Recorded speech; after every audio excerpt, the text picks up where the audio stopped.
पूरा जिला के बाबू ये रंगदार हो।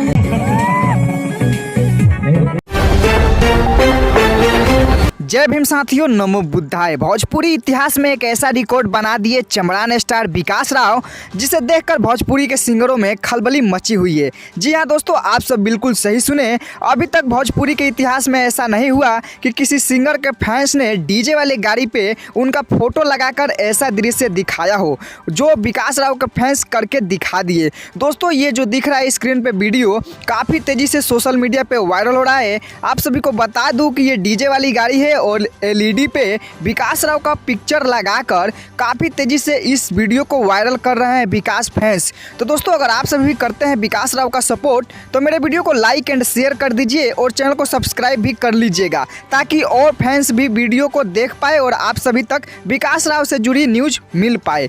तो दोस्तों, क्या कहेंगे इस वीडियो के बारे में कमेंट में लिखिए, नहीं तो जय भीम लिख कर ही जाइएगा, क्योंकि दोस्तों विकास राव का सपोर्ट करते हैं और है कट्टर अम्बेडकरवादी, तो जय भीम लिखना बनता है। दोस्तों, मैं फिर मिलता हूँ नेक्स्ट वीडियो में नेक्स्ट जानकारी के साथ। तब तक के लिए जय भीम, नमो बुद्धाय।